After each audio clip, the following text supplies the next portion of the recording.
Hello दोस्तों, welcome back to another video on this channel. नमस्ते जी, कैसे आप सब।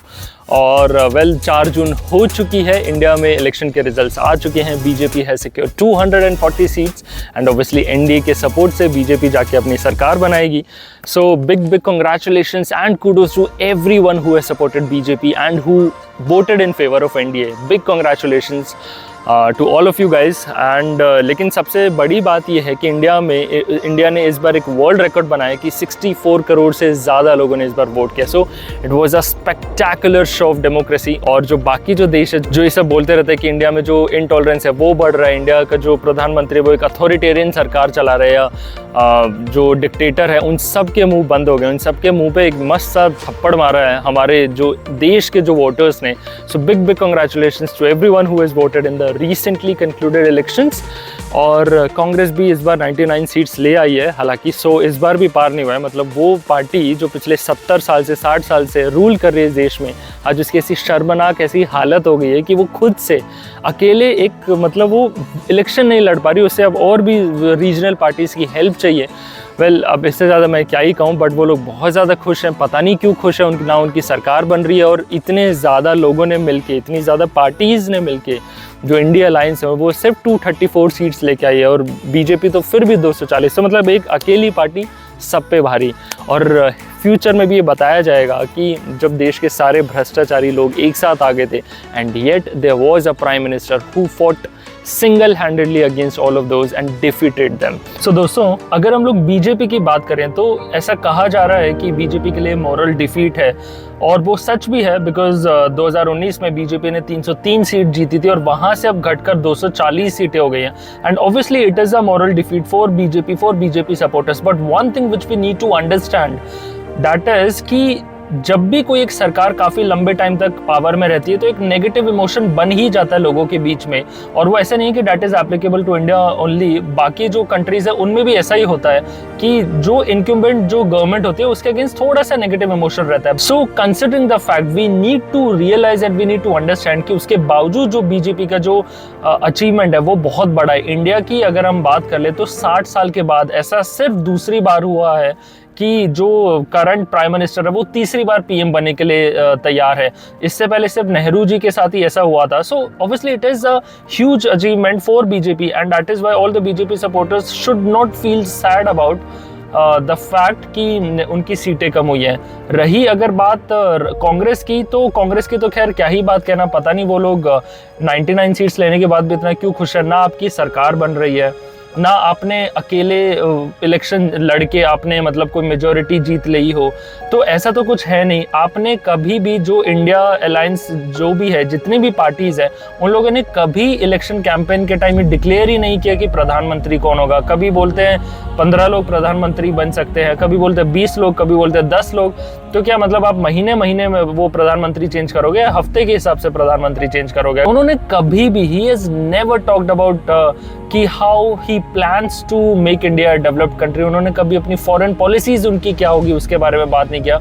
इंडिया का स्टांस क्या होगा चाइना और पाकिस्तान को लेके, इंडिया कैसे हैंडल करेगा रशिया और यूएसए के बैलेंस में, उन्होंने कभी बात नहीं की कि कैसे एफडीआई को ज्यादा से ज्यादा बढ़ाया जाए, कैसे ज्यादा से ज्यादा जॉब्स को इंक्रीज किया। उन्होंने क्या बात करी है कि मैं कैसे अमीरों से लेके पैसा गरीबों में बांट दूंगा, लोगों को 1-1 लाख रुपए दूंगा, 8-8 हजार रुपए, 8,500 रुपए, 10,000 रुपए महीने दूंगा।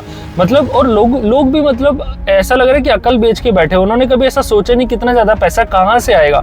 Obviously that will put burden to everyone else's life कि मतलब आप कमा कोई और रहा है, मेहनत कोई और कर रहा है और आप पैसा किसी और को बांट रहे हो जस्ट टू सिक्योर वोट। मतलब this is the height of desperation which Congress was in during these 7 phases of elections। तो बहुत ही एक शर्म की बात है, जो खास करके जो इंडिया में जो हिंदू लोग हैं उनके लिए एक बहुत ही शर्म सी बात है कि आप देखिए वेस्ट बंगाल में ऐसी न्यूज़ थी कि दुर्गा पूजा को बैन कर रहे हैं, वहाँ आप जय श्री राम नहीं बोल सकते। ऐसी जो पार्टी ये सब जो क्लेम करती है, इतना जो वायलेंस करती है, वो पार्टी जीत जा रही है। और यहाँ पे एक पार्टी है जिसने अयोध्या के अंदर जो एक मंदिर 500 साल से बन नहीं रहा था उसको बनाया, इतने ज़्यादा हिंदू लोगों को वापस से एहसास कराया कि आप अपने कल्चर को, आप अपने भगवान को, आप अपने रिलीजन को मत भूलो। उसके बावजूद वो सरकार हार जाती है, वो पार्टी हार जाती है। तो इससे बड़ी मतलब शर्मिंदगी की बात तो क्या ही होगी। जो आज 65% 60% जो हिंदू इस देश में, वो मतलब इतने सालों से, इतने सैकड़ों सालों से कभी यूनाइट ही नहीं हो पाए। आज भी आप ये देखिए कि यूपी की अगर बात करें तो समाजवादी पार्टी को वोट्स मिले हैं। मुलायम यादव है, जब वो सीएम थे यूपी के, तब उन्होंने अक्टूबर 1990 में पुलिस को ऑर्डर किया था कि उस टाइम जो राम सेवक थे, जो मंदिर बनाना चाह रहे थे और जो धरना दे रहे थे, उन पे उन्होंने फायरिंग का ऑर्डर दे दिया। और आज देखो, और उसकी वजह से काफ़ी ज़्यादा राम सेवक वो मारे भी गए। लेकिन आज देखो, आज वो वही हिंदू अपनी वो दरिया दिली दिखाने के लिए कि नहीं मैं तो बहुत बड़ा चीज़ हूँ। प्रॉब्लम हमारी, हम बहुत ज़्यादा जल्दी चीज़ें भूल जाते हैं। और आज देखो, उसी आदमी की पार्टी को हम लोगों ने वोट कर दिया है जिसने राम मंदिर बनाया। बीजेपी की क्या गलती है, मैं आपको बताता हूँ अयोध्या में बीजेपी की क्या गलती है। एक नया एयरपोर्ट दे दिया, एक नया रेलवे स्टेशन दे दिया, एक नया मंदिर बना दिया, जिसकी वजह से millions of tourist are now coming into Ayodhya every month.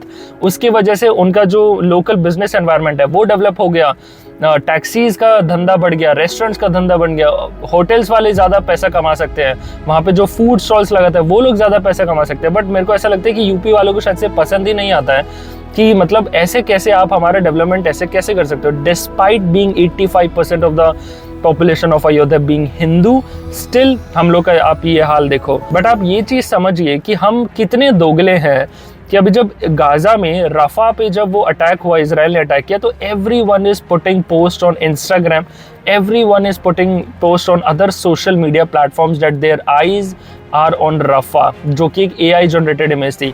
But आपने कभी ये सोचा है कि पाकिस्तान में जो 22-23% जो हिंदू या सिख्स की जो पॉपुलेशन थी, आज वो सिर्फ 2 या 3% रह गई है। हिंदू वुमेन को, हिंदू गर्ल चाइल्ड को वहाँ पे किडनैप कर लेते हैं, उसका रेप होता है, वहाँ पे फोर्स शादियाँ होती है, उसे ज़बरदस्ती इस्लाम में कन्वर्ट कर दिया जाता है। तब जितने भी हमारे हिंदू भाई लोग हैं इंडिया में, कोई ऐसा पोस्ट नहीं डालता, बिकॉज मैटर नहीं करता। रफा क्यों मैटर करता है? Because obviously world is talking about it, and if I also put things about Rafah then I will be considered cool, right. India में, कश्मीर में इतना ज़्यादा जो टेररिज्म जो पाकिस्तान स्पॉन्सर कर रहा है, जो वहाँ के जो टेरर इस्लामिक टेरर ग्रुप्स है वो स्पॉन्सर कर रहा है, उसकी वजह से Indian soldiers are losing their lives every year.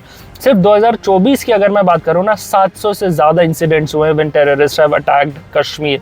उसकी वजह से इतने ज़्यादा जो इंडियन सोल्जर्स हम लोग वो लोग अपनी लाइफ लूज़ कर दें, उसके बारे में कोई कुछ नहीं बोलता, कोई फोटो नहीं डालता। क्या ही फ़र्क पड़ता है? हम लोग को बताऊँ क्या फ़र्क पड़ता है? हम लोग को ये फ़र्क पड़ता है that when Pakistan comes into India to play in a world cup match, तब सब लोग पहुँच जाएंगे पाकिस्तान का वो मैच देखने के लिए।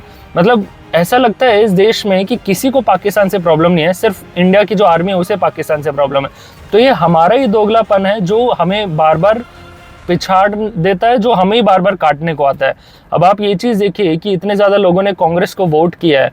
कांग्रेस ही वो ही पार्टी, आप इसे भूलिएगा मत, कांग्रेस वो ही पार्टी है क्योंकि जब इंडिया को यूनाइटेड नेशन सिक्योरिटी काउंसिल की परमानेंट सीट ऑफर की गई थी, तो नेहरू जी का ये कमेंट था that India deserves a seat at united nation security council but China should get it first. और आज आप देखिए पिछले 70 सालों में हम हाथ फैला के भीख मांग रहे हैं कि हमें परमानेंट सीट दे दो, कोई हमें नहीं दे रहा है। और जो चाइना को हमने ही सीट ऑफर करी, वो ही अपनी वीटो पावर यूज़ करके हमारी जो रिक्वेस्ट है उसे कैंसिल कर देता है। मतलब आप ये देखिए कि वही कांग्रेस पार्टी को हम वापस से वोट करते हैं। उसी कांग्रेस पार्टी की वजह से जो कश्मीर इंडियन आर्मी पाकिस्तान को हरा के उसी टाइम ले सकती थी, आज उसका करीब 50% कश्मीर आज भी पाकिस्तान के अंडर है और उसमें से भी कुछ हिस्सा चाइना के अंडर है। हम लोग बहुत ज़्यादा जल्दी भूल जाते हैं। से कमेंट्स करते थे कि देखो अब एक चाय वाला प्रधानमंत्री बन रहा है। मतलब आप ये समझ रहे हो, उनकी मेंटालिटी ही ये है कि इस देश में चाय वाले की कोई औकात नहीं है, रिक्शे वाले की कोई औकात नहीं है। तो जब उनके लीडर्स की ये मेंटालिटी है, तो आपको how can you even expect कि वो लोग हमारे देश के बारे में, हमारे जो देश के गरीब के बारे में सोचेंगे। हम फटाफट गरीबी हटा देंगे। जो पार्टी 60 साल से गरीबी नहीं हटा सकते, वो सेकंडों में गरीबी हटा रही है। मतलब ये तो चमत्कार हो गया यार, ये पहले ही कर लेते अगर इतना ही ज़्यादा आप में टैलेंट था। As of now if you have supported and if you have voted for BJP, then for not even for one moment you should be feeling sad और you should be feeling sorry. आपने एक ऐसे प्रधानमंत्री के लिए आपने vote किया है जिस प्रधानमंत्री ने कोविड के टाइम सिर्फ अपने देश के लोगों को दवाइयाँ पहुँचाए, बल्कि बाकी जो देश थे जिनका जहाँ ज़रूरत थी उनको भी उस ह्यूमैनिटेरियन क्राइसिस में he had helped those countries, he had helped those people।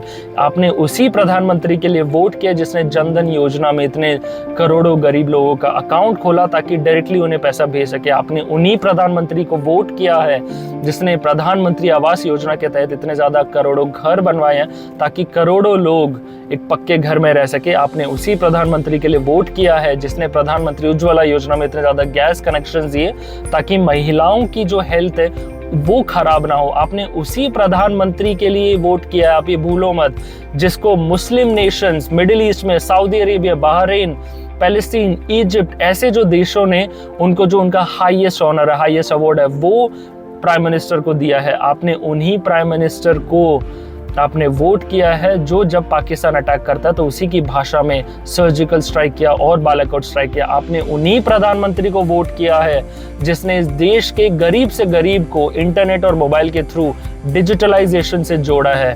तो for not even for 1 second you should be feeling sorry and you should not be feeling sad। If we talk about BJP then obviously BJP will have to analyze few things and उनकी जो हार हुई है राजस्थान, उत्तर प्रदेश और महाराष्ट्र में, उनको बैठ के देखना पड़ेगा कि ये हार क्यों हुई, इसका रीज़न क्या है ताकि फ्यूचर में रिपीट ना हो।